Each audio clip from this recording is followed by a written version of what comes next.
So look, if you want to grow your wealth, your income, and increase the amount of time off, then these are the shortcuts that can help. Welcome to the Wealth Creation Podcast. Hey everybody, it's Daniel Latto speaking. Hope you're well today. So welcome, it's Friday, Mindset and Hustle Show. My name's Dan Latto, calling from Spain. Hope you're well, probably in lockdown. If you are, I hope you're safe. Just speaking to one of my electricians, and the poor soul's got COVID, and his missus has got it as well. It's not in a good state. So I hope you guys are all staying safe. I hope you're masking up, you're all hand gelling, and you're socially distant and so on. Let's talk today about remote teams, even more, even more relevant is the word I was looking for. Even more relevant in today's economy.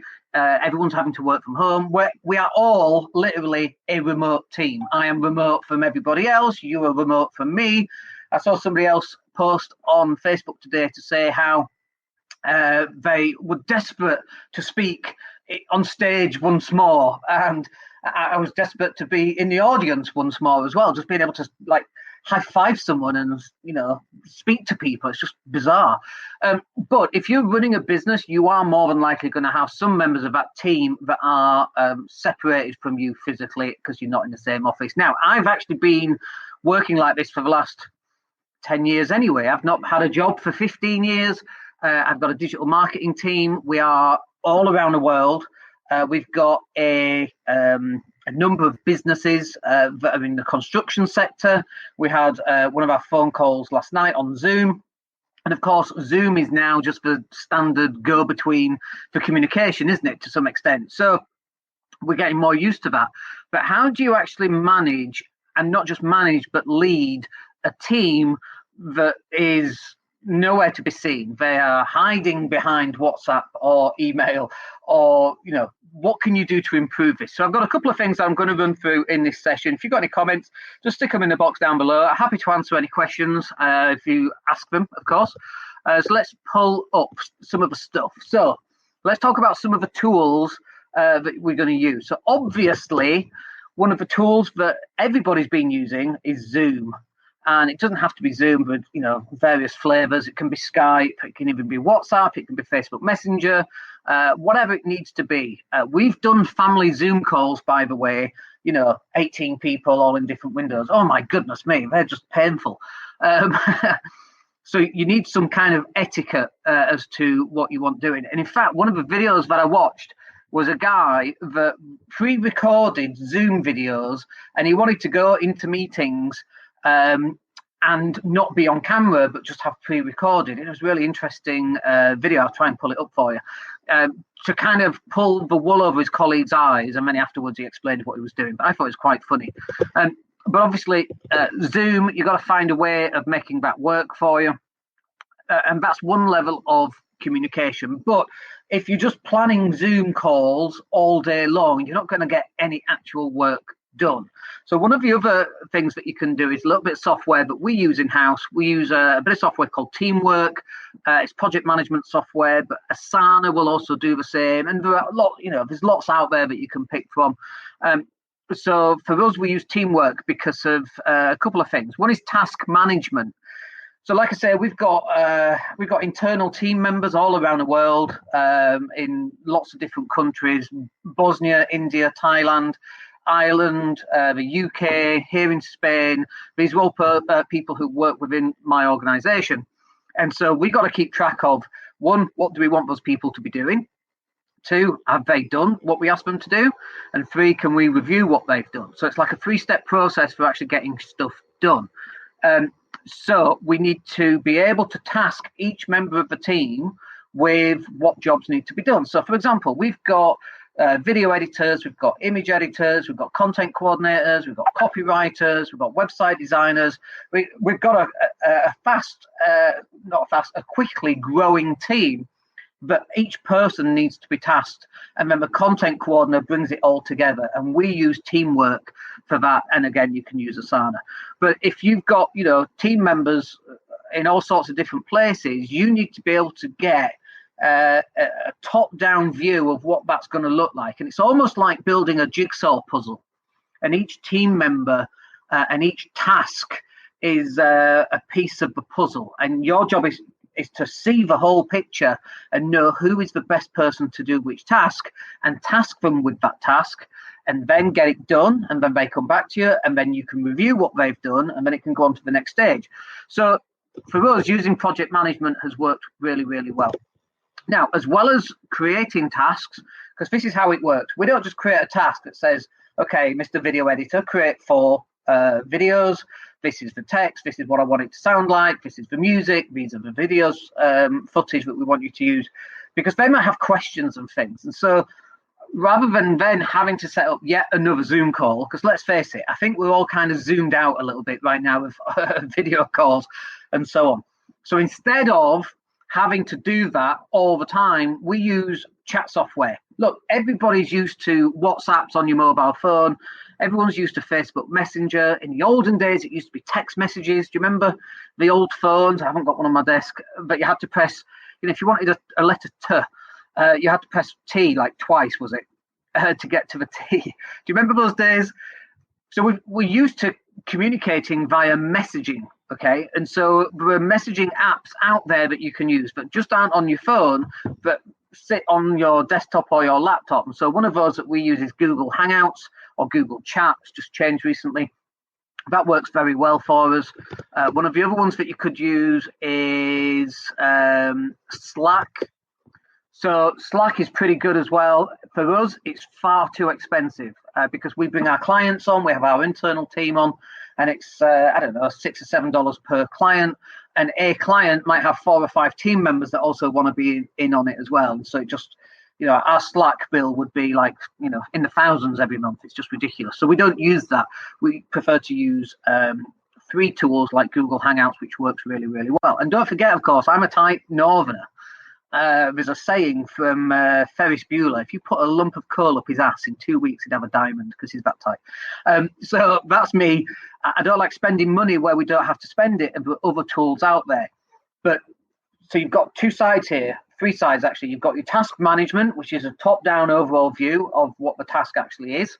You've got Zoom, which is really used for an overall which direction are we going in, keeping in touch, motivating people. And then the third part is actual chat messaging of some kind, so that you can just share, hey Dan, I've sent you the images, great, let me have a look. Yeah, that's brilliant, thanks a lot. Or actually, can you change the headline and change the wording or change the color or put it in bold or whatever it happens to be, okay? So we can do that without having to continually jump onto Zoom calls and so on. And so that works very well for us. And then the only other thing I wanted to say on this, 2 other things actually. One is that we either set up a monthly call or a weekly call. Weekly is better. Like if you've seen Wolf of Wall Street, you'll know that, what's he called? Who's a Wolf of Wall Street? Not Leonardo, the actual guy. Jordan Belfort is on stage for half an hour twice a day, and he warms them up so they can hit the phones. As a leader, as a business owner, as a manager, as a director, your job is to lead the team. And sometimes that means that you've got to get on in front of people and have a group call. And it's not a group call where people can say what they think, because it's got nothing to do with them. It's a group call for you to be able to show people what the goals of the organization are, what the values are, the level at which we expect people to play at. If people disappear, but we have it too where we send a task over and we don't hear anything for a day or 2, and it's like Tuesday, it's like, dude, where are you? Like, you're working from home and we have no issue with that, but you can't disappear for 2 days. And so that has to come through from the top down, i.e. the boss, down to everybody and every single member of the team. And you've got to find a way to be able to do that in a way that everybody's on board. And the best way of doing that is usually through a Zoom call. Like, you could put a message in, guys, can you just not disappear for 2 days? But that's really not going to work and probably just winds a few people up. But Zoom, you can put tonality to it, you can put your face to it, and that works a lot better. So you need like a weekly call, or it might be a monthly call, and this is to establish goals. It's to motivate people. It's to get an update. It's to show what, we've got these issues. These are the issues we want to plug this week, so let's fix these. Any suggestions, let us know. Stick it in a Slack channel called suggestions, which you can do. And so that's what we do. Now, one of the things I'm really bad at is that I don't do that often. enough. And actually, it depends on who it is that you're actually talking to. So with our team members, honestly, they're all really good anyway. They all get their tasks done. They are very receptive to feedback and improvement and self-improvement, and it's really good. Maybe we've just been lucky on that, or maybe it's the way that we recruit and so on. But we're very upfront and very transparent, and we tell people exactly what we think, and in a nice way, of course. And they respond to that because we're all adults, we're not children. And I think if you begin to treat people like children, you will get children back. That's, from your team members. And so that's how it works. We're all grown-ups, we're all adults, we all, we just want a happy life, a bit of extra cash. That's basically it, right? We all want to be loved, we all want to love, we all want to be liked, we all want to be respected. And so we treat all our team members in exactly the same way. And the area in which I see issues is, people do not let other people do that. The only final thing I wanted to say on this is about the type of tasks and the type of people that we have on board. So, for example, we might have, we've got a couple of image creation guys. So they strictly just do image creation. We've got video guys, we've got website guys. And guys, I use the term female, it's non-gender bias, female and male, it's just the same thing. So we've also got content coordinators. And so some of these people will have very, very specific tasks, and we don't want them doing anything else. Like, we don't want our image guy doing video or editing the website. It's just not done, okay? Whereas, so they've got very specific tasks that they are tasked to do. Whereas our content coordinators might do a little bit of everything. They might do a little bit of image creation if something just needs touching up. They probably won't touch video stuff. But they do maybe a tiny bit on the website. Once the website guys created the overall layout, and so they might write some copy. They might also draw what they want the sales funnels to look like, for example. And so they are like a floating team member. So, for example, one of our video guys, he's completely up to date on all his tasks. In fact, finished some tasks earlier. And I'm like, okay, can you go out? I need some extra topics to talk about during the lives because we're going to ramp that up this year. And so I got him tasked with finding out headlines and titles of potential things to go live about. So like this one, for example, how to lead a remote team is actually his idea. Thank you very much for that, which is really cool. So, he was ahead of the game in terms of getting all his content created. So he had some spare hours. So we tasked him with doing that, which is wonderful. So we do have people who can float from one thing to another, but you should have a mixture of people that can just do one particular task. And then another person who, just mops up anything that we've finished. So one of our content coordinators, for example, is very good at tying up any loose ends in all sorts of different places. And that's what they do. And then you also, so you've got two extremes there. You've got the person who's very, very specific. I mean, you've got the person who's very broad and can do all sorts of different things. And then in the middle, which is usually more content coordinators, again, they have the ability to edit some images and some videos, although we don't want them to. And they've got the ability to mop up everything else, but we don't want them to. So we've got people both on one extreme where it's very specific, just the same task over and over again. Some people on the other extreme where they just mop up all sorts of different things. And then some people in the middle as well. And to build a powerful team, one that, any plates that you're spinning that happen to get dropped, they can pick those up and off you go again. That's a wonderful team that, you should have. And you should also have capacity in your team.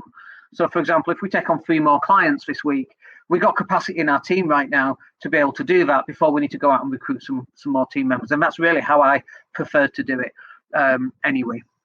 It's not as profitable doing it that way, but if if we get a rush of images that need doing, or someone has a bright idea for a marketing campaign, we can implement that in a couple of days. It's really very quick, so very useful. Anyway, I hope that is useful for you. We are live again on Monday on the what are we on Monday? I've forgotten. Let me see if I can see it. What are we on Monday? We're on marketing on Monday. So if you can join me then, that would be awesome. Other than that, have yourselves a great weekend, and we'll speak to you on the next one. My name's Dan Latto. Take care. Hey, it's Dan here. Thank you for listening. Really appreciate each and every one of you. Please click like or subscribe to the entire podcast.